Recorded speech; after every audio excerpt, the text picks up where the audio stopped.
Olá pessoas, tudo bom? Vamos continuar falando sobre os modelos de administração política do Brasil quando esse território esteve sob o domínio de Portugal. Quando o Brasil esteve, portanto, enquanto uma condição de colônia de Portugal. Nós acompanhamos que o primeiro modelo de administração do Brasil, do Brasil colônia, foi um modelo político chamado de capitanias hereditárias. Esse modelo de capitanias hereditárias foi, na verdade, um modelo político descentralizado, ou seja, o poder administrativo do Brasil não esteve sob o comando de uma única pessoa, mas esteve sobre o domínio, sobre a chefia de várias pessoas que receberam o nome de capitães donatários, que na verdade eram indivíduos de confiança do rei português. Nós acompanhamos também que esse modelo das capitanias hereditárias acabou não surtindo o efeito esperado para Portugal, um efeito de lucratividade. O Brasil não gerou lucro para Portugal enquanto esteve sobre o modelo político das capitanias hereditárias. O Brasil foi dividido em 14 capitanias, em 14 porções de terras, e apenas 2 dessas capitanias tiveram um relativo sucesso, acabaram, de certo modo, dando certo, as capitanias de São Vicente e a capitania de Pernambuco, o sucesso se deu em virtude da questão do terreno, da produção da cana-de-açúcar e tudo mais. Todas as demais capitanias não deram certo, não surtiu o efeito esperado, em virtude de vários problemas que nós relatamos aqui em outras oportunidades, que você pode acessar o nosso canal no YouTube, rever as nossas conversas sobre essa temática, sobre o modelo político das capitanias hereditárias, e vai perceber os motivos que fizeram que todas essas capitanias não dessem certo, não dessem lucro para Portugal. Portanto, após diversas dificuldades de governar o Brasil por meio dessas capitanias hereditárias, por meio desse modelo político descentralizado, onde o poder passou a ser dividido entre vários capitães donatários, claro que esses problemas de governar o Brasil durante as capitanias hereditárias estava relacionado à questão de diversos conflitos que os capitães e que outras pessoas tinham com os povos nativos, com os povos indígenas, também através da falta de investimentos por parte do governo, por parte da questão da coroa portuguesa, e principalmente também através de problemas de fiscalização dos produtos durante esse período, e claro, também essa dificuldade de governar o Brasil nas capitanias hereditárias também em virtude da corrupção por parte dos capitães donatários, Claro, e por causa desses problemas, a coroa portuguesa acabou optando por uma nova forma de gerir o Brasil, por uma nova forma de gerir e de comandar a colônia brasileira. E qual foi esse modelo encontrado pela coroa portuguesa? Foi justamente um modelo de administração que fosse diferente das capitanias hereditárias. Um modelo de administração que fosse centralizador, que acabasse concentrando o poder de controle da colônia brasileira nas mãos de uma única pessoa, e claro, pessoas da sua confiança. E, portanto, o modelo político construído pela coroa portuguesa para substituir as capitanias hereditárias foi o governo geral. Então, como é que funcionava essa questão do governo geral como o segundo modelo de administração da colônia brasileira? Então, veja, D. João III, tinha a finalidade, tinha o objetivo de tornar a colônia brasileira um território mais lucrativo para eles, portugueses, além, claro, de defender né, o nosso território, a colônia brasileira, de invasões de outros povos, né, de invasões de outras nações, como, por exemplo, invasões dos próprios holandeses.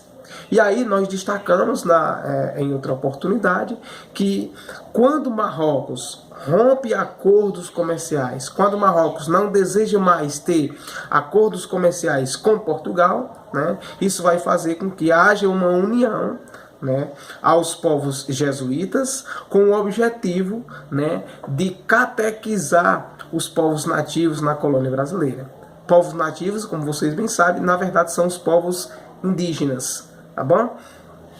Então, Portugal, a coroa portuguesa se une aos povos jesuítas com o objetivo de catequizar os povos nativos, os povos indígenas, ensinar, aliás, impor, né, forçar os povos indígenas a assumir uma cultura que não era deles, né, e forçar os povos nativos, os povos indígenas a assumir uma cultura portuguesa e esquecer a sua cultura, o seu modo de vivência, o seu modo de vestir, de falar, de se manifestar, né, de cultuar deuses, né? Então, a catequização dos povos indígenas pelos jesuítas foi justamente nesse sentido, né?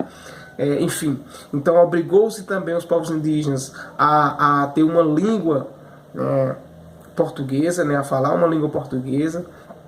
Enfim, além, claro, do processo mais desastroso dessa questão, que foi a escravização dos povos indígenas um pouco antes, né? E a função dos jesuítas também tinha com esquisito, né, a função dos jesuítas de evitar que os povos indígenas fossem escravizados, né, pois os povos jesuítas, né, acabavam tendo a ideia, né, de que os povos indígenas, de que os povos nativos tinham alma e era necessário convertê-los ao catolicismo, né, ao cristianismo católico, né, para que ao convertê-los no catolicismo eles pudessem ser salvos. Aqui tem um detalhe muito importante, não sei se vocês perceberam, mas nós falamos aqui em que os jesuítas queriam evitar a escravização dos povos indígenas, dos povos nativos, queriam evitar que eles fossem escravizados, porque eles acreditavam que os indígenas tinham alma. Veja só que detalhe interessante, né? E ao mesmo tempo complicador e revelador de um sistema que foi perverso no Brasil contra a população negra. Ora, se os indígenas não mereciam ser escravizados porque eles tinham alma, significa dizer que os povos africanos, que os povos negros africanos mereciam ser escravizados porque eles não tinham alma?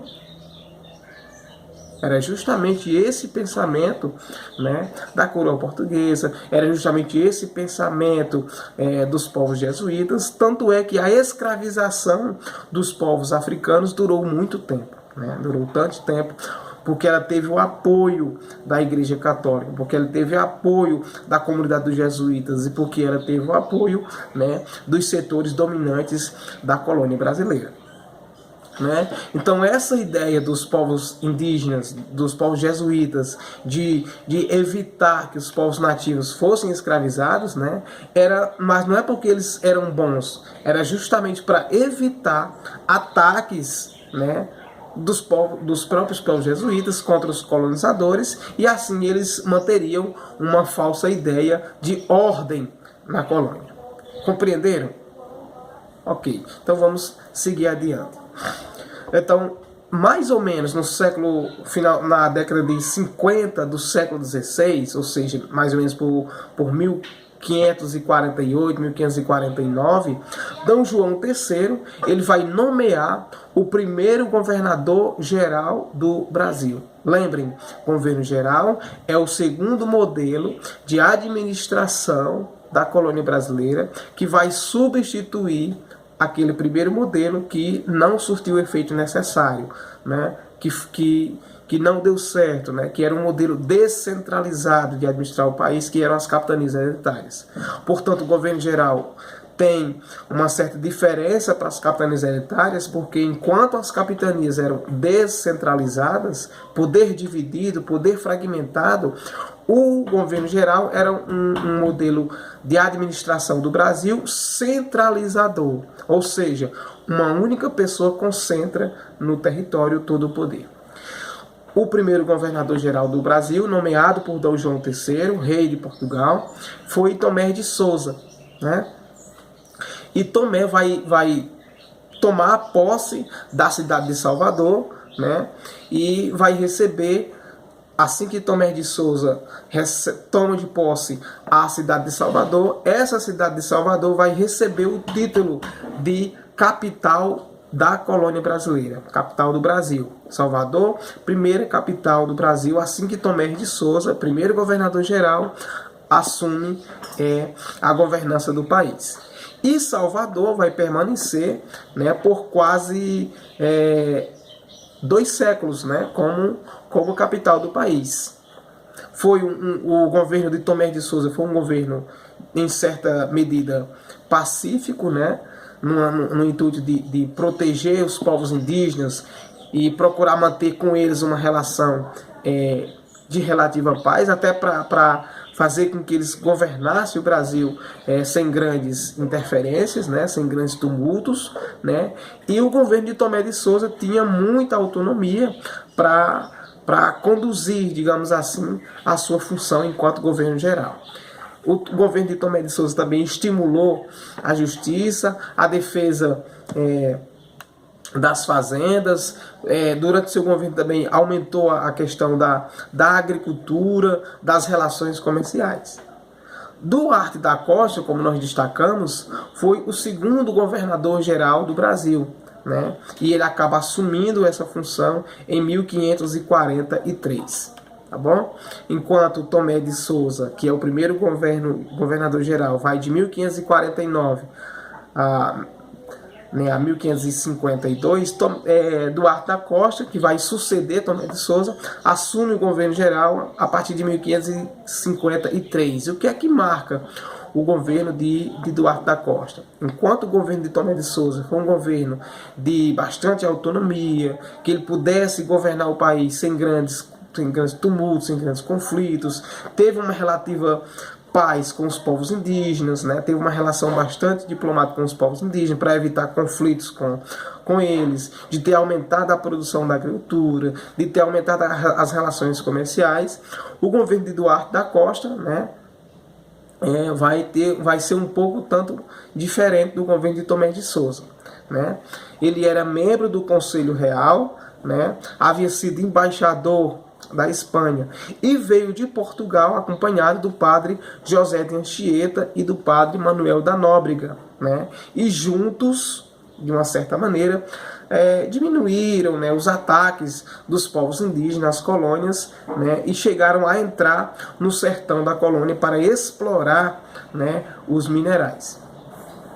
Então, o governo de Duarte da Costa vai tentar manter essa questão de uma relação de paz com os povos indígenas para evitar conflitos com ele. 2 anos após Duarte da Costa assumir o governo geral, né, a Baía de Guanabara vai ser invadida pelos povos franceses, né, e o governo de Duarte da Costa vai encontrar muita dificuldade, né, em conter, né, em evitar essa invasão dos povos franceses. Foi então que eles clamaram por Mendes Sá, que acabou sendo e substituindo Tomé de Souza para ser o terceiro governador geral do Brasil. O que caracteriza o governo de Mendes Sá, né, que vai assumir o país em 1557? Percebam que todos os governadores gerais têm a questão de 3, 4 anos no comando, né, do país. Tomé de Souza de 1549 a 1552, né? Duarte da Costa vai de 1553 a 1556, 57. E Mendes Sá vai assumir justamente em 1557. Mas ele só vai receber o título de governador geral um ano depois, portanto em 1558. O governo de Mendes Sá vai enfrentar problemas para conter as desavenças que estão ocorrendo na colônia brasileira, né? E em meio a diversas batalhas pela pacificação da colônia, ele vai perder seu filho Fernão de Sá, ficando no governo durante 14 anos ao lado do seu sobrinho Estácio de Sá. Esse nome Estácio de Sá não é muito estranho, né? Recebe inclusive algumas nomeações no Brasil. Né? Então ele vai ficar, Mendes Sá vai ficar no governo geral do Brasil até durante 14 anos, né, ao lado do seu sobrinho Estácio de Sá, que também viria a morrer por uma flechada em um confronto. Após muitas lutas com os povos franceses, né, eles vão conseguir manter uma certa estabilidade, vão conseguir manter uma certa ordem na colônia brasileira, né, e isso vai acabar dando a eles uma certa ideia de poder recuperar o território brasileiro. Pacificou a sua relação com os indígenas ao lado dos povos jesuítas, né, que ficaram muito reconhecidos, aliás, o governo de Mendes Sá ficou muito reconhecido lá em Portugal por essa questão de ter conseguido, né, superar as desavenças, ter recuperado os domínios brasileiros que tinham sido invadidos pelos franceses, ter conseguido manter uma certa ordem e pacificar a sua relação com os povos indígenas. Então isso vai facilitar uma certa construção de uma imagem positiva dessas pessoas lá em Portugal, tá bom? Nós destacamos também que para ajudar os governos gerais, não é que isso contribuiu para que o governo geral fosse descentralizado, como ocorreu nas capitanias hereditárias. Não. O governo geral vai ser centralizador. Quem comanda e quem dá todas as decisões são os governadores gerais. Portanto, o governo geral. Nós tivemos 3, Tomé de Souza, Duarte da Costa e Mendes Sá. Só que para ajudar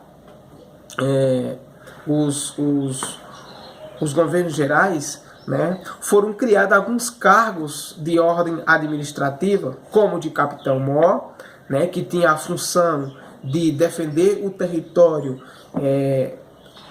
da colônia brasileira de ataques dos povos indígenas. Nós tínhamos o provedor-mor, né, que tinha a função, né, de cuidar da questão das finanças na colônia brasileira, e o ouvidor-mor, que era aquela pessoa responsável pela questão de elaborar as leis. Perfeito? Então, para ajudar os governadores gerais, nós tínhamos, foram criados, aliás, cargos administrativos para auxiliar esses governadores. O capitão-mor, que tinha a função de defender o território de ataques indígenas, o provedor-mor cuidava das finanças, e o ouvidor-mor responsável pela questão da justiça e de elaborar as leis na colônia brasileira. Tá bom? Nós destacamos que esse governo geral, ele não foi um governo também, de certa forma, confiável, né? Ele ficava mudando, oscilando, né? Mudando entre alguns governantes, né? Também mudou essa questão de governo centralizador e governo descentralizador, né? Enfim. Tanto que em 1572, a colônia brasileira, quando aqui o governo geral vai chegar ao fim, a colônia brasileira vai ficar dividida entre a sua administração em Salvador, né, e outra administração no Rio de Janeiro, né? Como nós temos, Salvador foi a primeira capital do Brasil assim que Tomé de Souza assumiu o comando geral. Um ano depois, em 1763, né, a sede governamental, que era Salvador, ela vai ser transferida para o Rio de Janeiro, né, devido à questão da exploração, do aumento da exploração, né, de minérios, né, e tudo mais. E o Rio de Janeiro, enfim, a capital, que era Salvador, vai passar a ser o Rio de Janeiro, a capital do Brasil vai passar a ser o Rio de Janeiro, como nós temos devido a esse aumento da exploração do minério no centro do país, né, que vinha desde até 1808, né? Enfim.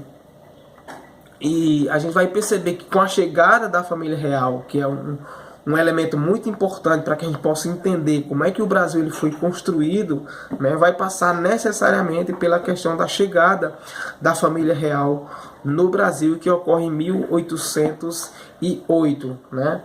Toda aquela circunstância da chegada da família real que vai ser motivo da nossa conversa em outras oportunidades. Mas com a chegada da família real ao Brasil, no mesmo ano, em recorrência da fuga, né, das tropas de Napoleão Bonaparte, que ameaçavam invadir Portugal, né, e se apoderar de tudo que estava lá, o governo português foi novamente centralizado nas mãos de uma só pessoa.